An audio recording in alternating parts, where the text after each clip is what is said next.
अहमदपूर तालुक्यातील हडोळती येथे परस्पर विरोधी गुन्हे दाखल। 29 मे 2024 रोजी हडोळती बस स्टँडवर एक इसम हातात काचेची बाटली घेऊन मारहाण करत इतरांना जखमी करत होता। स्थानिक ठिकाणावरील जमावाने सदरील इसमाला मारहाण केली। या घटनेत सदरील इसम दिलीप उर्फ विलास नागराव काळिंगरे यांचा मृत्यू झाला। मयत दिलीप उर्फ विलास नागराव काळिंगरे यांच्या आई चंद्रभागा नागराव काळिंगरे यांनी 11 जणांविरुद्ध अहमदपूर पोलीस स्टेशन अंतर्गत गुन्हा दाखल केला आहे। माझा मुलगा दिलीप उर्फ विलास नागराव काळिंगरे याला जमावाने मारहाण करून जखमी केले व हातपाय बांधून ठेवले व मला व माझ्या मुलाला अहमदपूर येथे पाठवले। पुढील विलाजकामी लातूर येथील सरकारी दवाखान्यात पाठवले व तो मरण पावला। यानुसार गुन्हा नोंद करण्यात आला आहे असे फिर्यादीत म्हटले आहे। तर जमावातील एका व्यक्तीचे वडील बालाजी लक्ष्मण मुळके वय 55 वर्ष राहणार हडोळती यांनी परस्पर विरोधी गुन्हा दाखल केला आहे।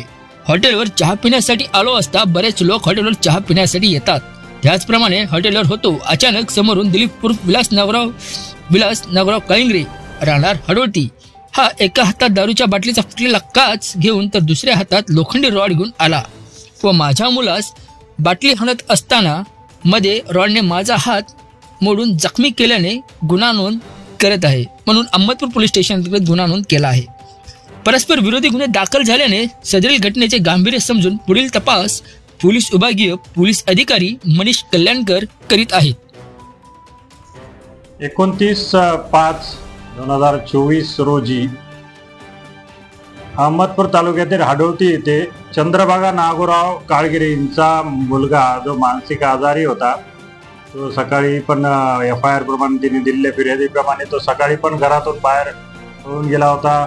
परत त्याला शोधून आणलं होतं, परत तो 8 वाजता पळून गेला। मग त्याला मारहाण करत आहे म्हणून त्याला त्या फिर्यादीला सांगण्यात आलं एक शेजाऱ्यांनी। तर ते गेली पाहिलं तर लोक त्याला मारहाण करत होते लाथाबुक्क्यांनी बरेचसे लोक। आणि मग त्यावेळी त्यांनी मग पोलिसांनी सगळ्या त्या जमावानी त्या जो मयत झालेला आहे त्याला धरून त्याला बांधलं आणि त्याला पोलिसाच्या हवाली केलं।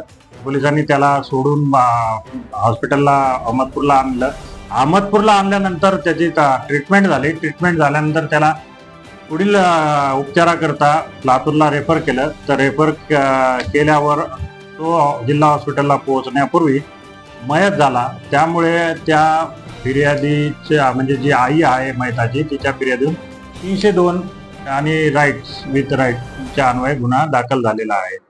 या तपासात असं निष्पन्न होतंय की जो मयत आहे हा मनोरुग्ण होता, त्याच्यावर उपचार चालू होते आणि तो सकाळी एका देशी दारूच्या जो लायसन्सचं दुकान आहे त्या दुकानात त्यानं CCTV मध्ये दिसतो की तो दारू पिल्यानंतर त्याने तिथल्या बाटल्या उचलल्या आणि जो समोर दिसेल त्याला खूप जखमी करायला बाटल खुपसून फुटलेली जखमी करायला सुरुवात झाली। तो बाहेर पडल्यानंतरही त्याने असे 3-4 जणांना जखमी केलेले आहेत। म्हणजे आजपर्यंत आम्हाला 6 रिपोर्टिंग आहे की त्यांनी त्याला जखमी केले। त्यातला एकाचा हात तुटलेला आहे, त्याच्याबद्दल 326 वेगळा गुन्हा मयताच्या विरुद्ध पण दाखल आहे। तर त्याचा आक्रमक असा मनोरुग्णाला ताब्यात आणताना जे काही जमावाने त्याला मारहाण केली त्या मारहाणीत मृत्यू झाला असं त्याच्या आईचं म्हणणं आहे। त्यामुळे तो गुन्हा दाखल आहे। एकूण 10 आरोपी विरुद्ध गुन्हा दाखल झालेला आहे व इतर पण आहेत त्याच्यात। तर त्यांच्यातील आम्ही आतापर्यंत 8 आरोपी अटक केलेले आहेत। तपास चालू आहे।